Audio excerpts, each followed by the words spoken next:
Ahoy! Kamusta mga wrap-up pips? Magandang yaman sa inyong lahat at sa video na to magpapakanton tayo ng idea. Yung nakikita mo ngayon ay aking sariling developed software na Alexose Pro Dashboard na kung saan masyadong too technical ito kung newbie ka sa sobrang advanced ng laman nitong Alexose Pro Dashboard. As you can see, yan mga laman, mga function o features ng Alexose Pro Dashboard. Okay, so merong automatic na nag-detect, predict, project, forecast mag-isa niya. Nagko-compute, calculate, estimate ng whatever shit na dapat mong kinu-compute, calculate, estimate. At merong usapang 52 weeks dito. May usapang kung ano-ano dito na kung saan yun nga pang-advanced technical analysis. Katulad nito kung kunyari gusto kong makita yung per quarter all the way sa 1 year na transaction, makikita natin dyan. Gusto kong malaman kung ano nangyayari sa loob ng MA20 versus recent MA5.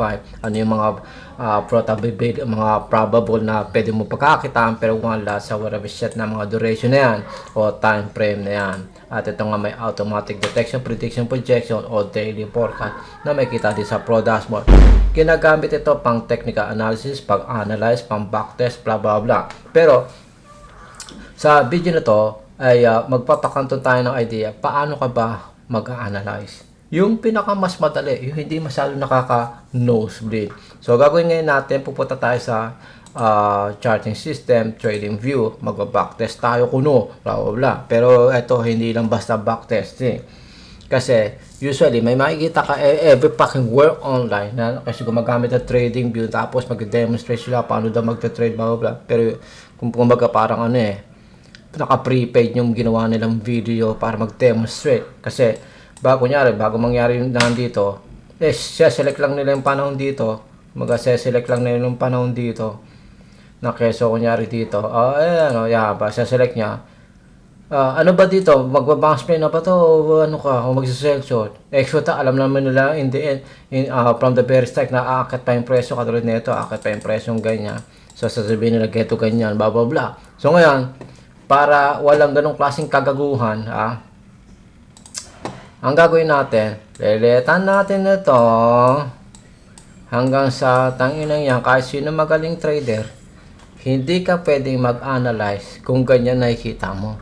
Hindi mo makita yung candlestick, hindi mo makita moving averages, lalo-lalo na hindi nga tayo gagamit ng kahit anong klaseng indicator, kundi candlestick lang at saka moving average is either isa, dalawa, tatlo, apat, lima. O ngayon, halos hindi naman natin talaga makita yan, di ba? O gagawin natin, itataas pa natin ganyan yan. Tapos, manghuhula na lang tayo ng kahit anong klaseng panahon dito. Okay? O, manghuhula tayo kahit anong klaseng panahon, since hindi natin nakikita. So, dito tayo mag-start, kunyari. O, ayan. Hindi ko totally alam. As you can see, pare-pares natin nakita. Hinulaan lang natin yung very specific point na yan. At tingnan natin kung paano tayo mag-analyze, paano tayo mananalo. Gamit lang ang moving average at candlestick. So, may kita ngayon natin dito. Kung isipin natin itong current position na to all the way dito, puta pa ni panalo. So, yung potential event niyan, reversal, di ba? Ang iisipin mo, puta parang mabilisan mo iisipin. Reversal yan dahil sa idea ng falling wedges ito. Reversal yan kasi crossover dito. Ang potential na gagawin yan, magre-retest yan all the way dito sa MA200. MA100. Ito yung 200, ito yung MA100, ito yung MA20, ito yung MA10, ito yung MA5. Wala nang ginawa itong kundi mag-appreciate ang value ng geto kalaki. $323 total fluctuation. Versus yung total depreciation sa 320 plus na yon, ang total depreciation pa lang $84. Ang laki ng panalo. Ano? 350 versus yung total depreciation, magkano pa lang? 80 pa lang. Kahit nga gawin natin ng 100 So, ibig sabihin, ang laki pa rin ang chance na babagsak. So, mag-measure tayo. Yan. So, kung tutusin, 25% na yung naging depreciation mula sa highest papunta sa current market price. Kung geto pa lang ang formation ng candlestick at mga moving averages, given na ito ay magre-retest minimum dito sa 50%. So, yung current market price ay nasa presyuhang, ito yung Alexonse Pro Threshold Calculator. Ang current market price nasa 2,877. So, kaya natin, kunyari, capital natin, 300, 500, tapos current market price 2,8, sabihin na natin, 2,880 na lang eh, 2,880. Okay. Ngayon, ang tanong, magbabuy long ba tayo o magse-sell short? Yeah. Magbabuy long ba tayo o magse-sell short? Base sa nakita natin dito, falling wedges ito. Tapos crossover is more on sell short. Di ba?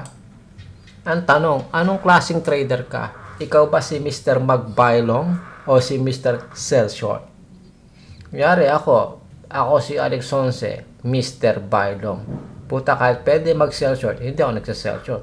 Kasi base sa lahat ng transaction ko na mahabang panahon dekada na, malaki ang winning rate, success rate ko, at accuracy ko sa buy long versus sa sell short. Kahit pwede ko naman sanang gawin mag-sell short. So ngayon, base sa market condition dito is more on sell short ito. Pero yung sell short na to ay magsisilbing temporary lang. Kung babase ako sa longer na moving averages, it's more on buy long pa rin ang sumatotal na application. Kasi makikita nga natin ito, personal script ito na kung saan meron tong dashboard. Pinapakita sa akin yung highest and lowest and total range of fluctuation versus sa average sa loob ng MA20, MA7, MA5. All the way sa nakikita ko nga dito sa moving average yung kung ano ang potential sa mga darating na panahon. So, makikita natin, ito yung MA200, MA100, which is yan ang gagamitin mo usually pag sa usapang 52 weeks. Itong kulay orange, MA20, white, MA10, blue ay MA5. So, pwedeng isa, dalawa, tatlo, apat, lima, o ilang moving averages. Discarte mo na yun. Pwedeng isa lang, pwedeng dalawa, pwedeng tatlo, o pwedeng ganitong klase setup. Pero ang gagawin ngayon natin dito, i-maximize natin yan 5 moving averages. Kung babase tayo sa 3 moving averages na to, reversal. Kung babase naman tayo sa may 100, 200, ang potential sa scenario, magre-retest lang yan dito. The more na lumapit sa MA 100, the more time bibili. So ngayon, dapat alamin mo sino ka ba? Ikaw ba si Mr. Buy long o ikaw ba si Mr. Sell short? Isa sa talaga natin, ikaw si Mr. Buy long. So gagawin natin, hindi tayo bibili. Hayaan natin bumagsak ang presyo dito. Malapit dito sa MA 100. Tansyahin natin kung babasagin yung 100 o hindi. Okay? So, patakboy natin ng ilang araw. Sige, hintay lang tayo. Kasi Mr. Buy long tayo. Ayaw natin mag-sell short. 1, 2, up. Makikita ngayon natin yung reversal na pipinjok. Yung reversal na pipinjok. May wing sa ilalim, bullish signal, rejection ng downtrend. Tapos, double bottom yan. Habang ascending yung 100, 200, pati MA20. Pwede na tayong bumili dyan kung tutusin. AKA buy long. Pero pinaka-the best kasi, may may mga panahon na bibili sa low o malapit sa low, lalo na sa buwakan ng pulang numero. May mga panahon applicable yon at may mga panahon hindi rin siya applicable. Imbis sa sana bibili ka sa low, malapit sa low pulang numero, hayaan mo munang mag-bounce to ng makailang ulit. Katulad ng 2 to 3 times. Hayaan mo mag-stabilize yung presyo sa kakabumana sa berdeng numero. So, standard thinking, bibili sa low, malapit sa low pulang numero. Iiwasan mo ang berdeng numero kasi ito ay peligro. Pero hindi sa lahat ng pagkakataon. Kasi paiba-iba yung event and scenario o sentimento ng market. Di ba? So, base sa nakikita natin dito, mula dito, all the way dito, talo na siya ng 100. So, yung 100 na yon, yung pagnanasaan mo for the next MA5 dito na parating. Kung babase ako sa may 100-200, bounce play ito. Double bottom. Kung babase ako sa tatlong moving averages, reversal pa rin yan.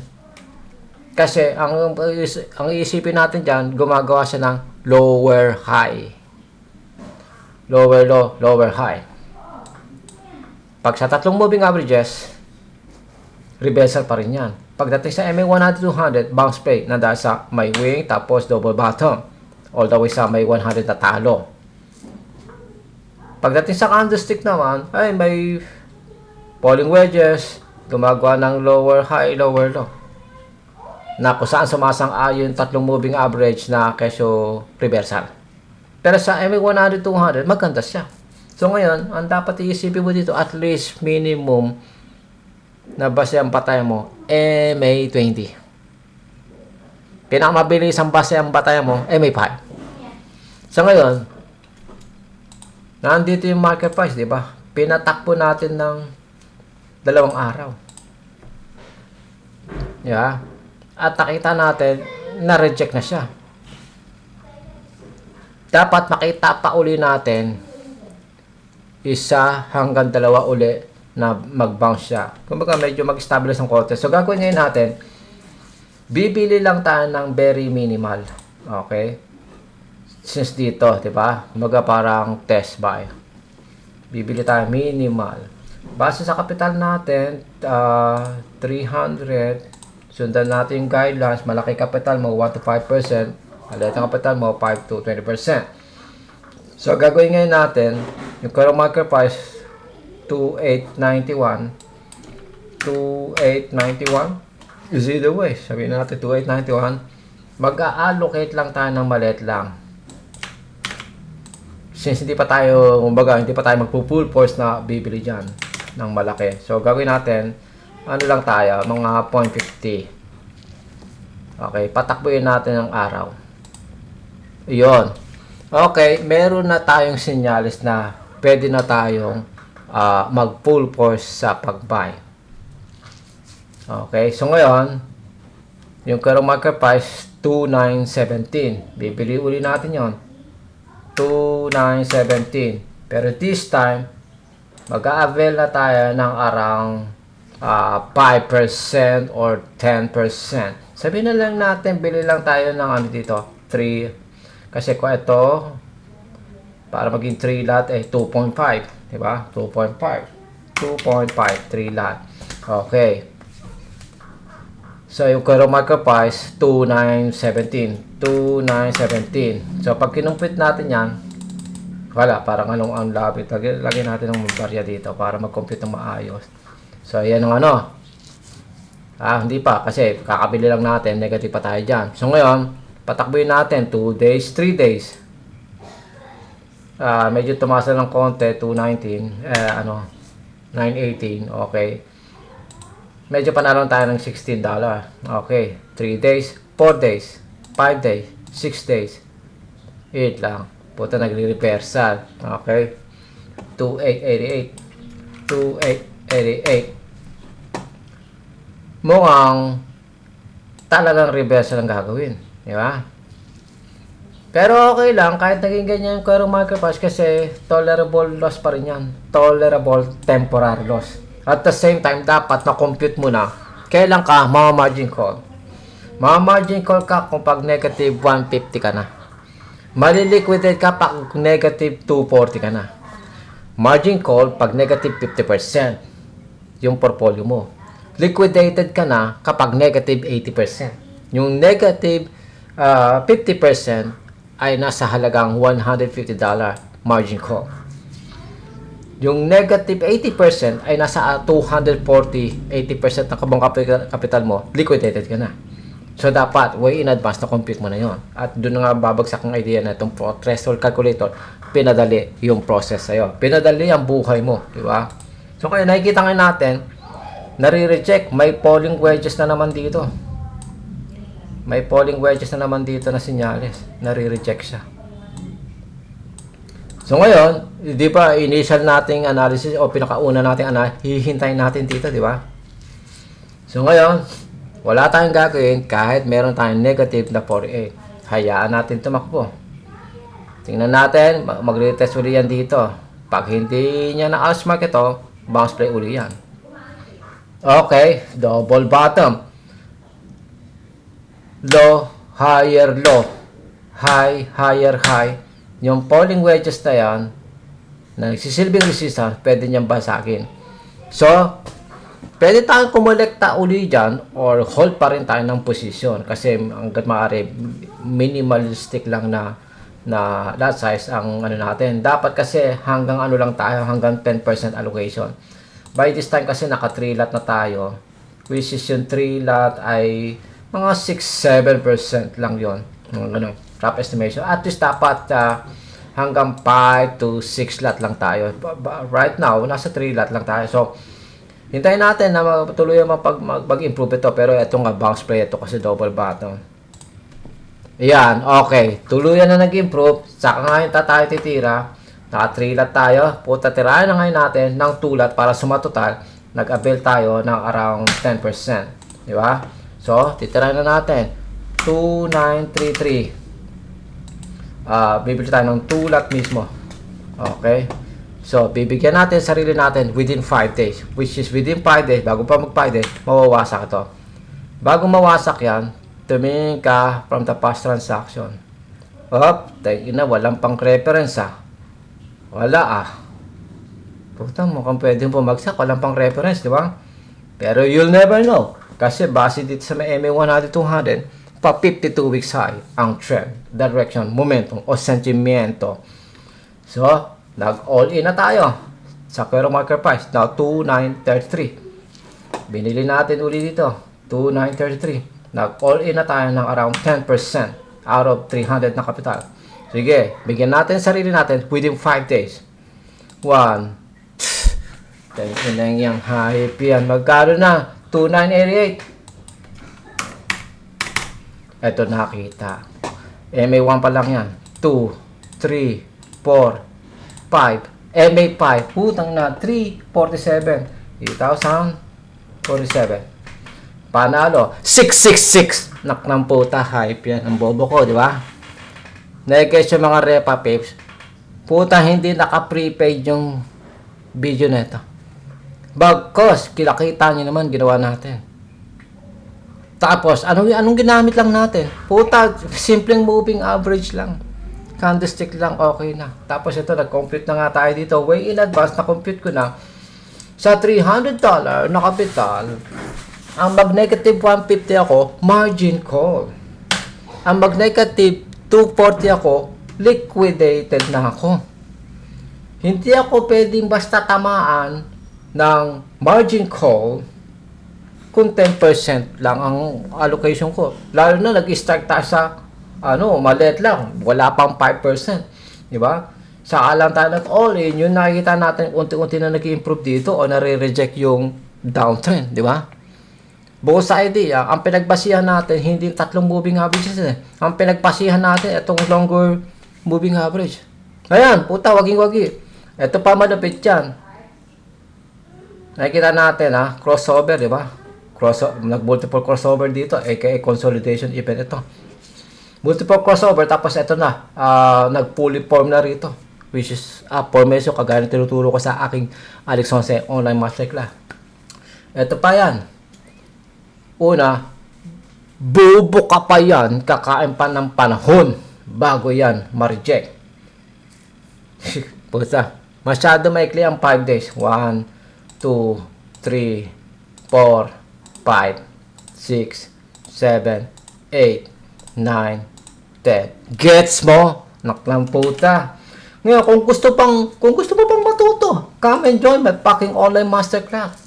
Para ituro ko mismo sa'yo yung literal process. Paano mag-trade and scalp. Puta, meron lang akong up to 5 slot na available sa aking one-of-a-kind Alex Jose Online Masterclass. Yung nakikita mo ngayon ay Alex Jose Pro Dashboard na kung saan included na ma-access mo sa aking online masterclass for 1 whole year. Itong Alex Jose Pro Dashboard na ito ay hindi available for purchase. Ginawa ito para sa aking mga estudyante sa aking online masterclass. Ginagamit mo ito na nagsisilbing Swiss knife bilang investor, day trader o active scalper ka sa araw-araw. Pinapadali ang process sa'yo dito ng backtesting, pagdetect, predict, project, forecast, mag-isa mo, bla bla bla bla. So guys na, kung gusto mo pang matuto ng whatever set na kagaguhan katulad ng napaload mo rito, come and join my fucking online masterclass. Lalo na, limited lang ako mag-accept ng kung sino mang gusto mag-enroll. Katulad na nakikita nyo rito, up to 5 slot lang ang available dito sa aking Alex Sonce, one of a kind Alex Sonce online masterclass. Pero not so fast yung motherfucker sana. Kinakalangan, i-message mo muna ako, i-video call mo muna ako, tingnan natin kung gaano ka nga ba ka dead serious na mag-aaral under Alex Sonce online masterclass. Ayoko kasi basta accept lang ako ng accept na kung saan payayamanin nyo lang ng tuition fee nandang sa katangahan, kabobohan, tanga ka na nga, bobo ka na, tamad ka pa. Di pinayaman mo lang ng tuition fee. Ayoko nung ganun. Hindi para mag-accept akong ganun kasi pag-a-accept lang ng buhay ng oras yung ganun. Heli ko, padededein ko sa dede ko. Naigis yung ibig ko sabihin. Kung gusto mong matuto pa na mas malalim, mas wide, mas in-depth, ito yung chances mo na makapasok sa Alex Sonce online masterclass. Yun nga lang, you need to make sure na talagang tunay kang dead serious na mag-aaral. Imbes na sana payamanin mo lang ng tuition fee mo. Gets mo? Lalo lang ang mababagsakan ng Alex Sonce ng 11.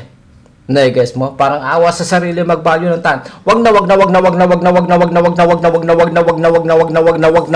kang mag-a-avail ng baka ng inang Alex Sonce online masterclass. Kung tanga ka na nga, bobo ka na nga, tamad ka pa. Na-guess mo? Parang awa sa sarili mag-value ng time.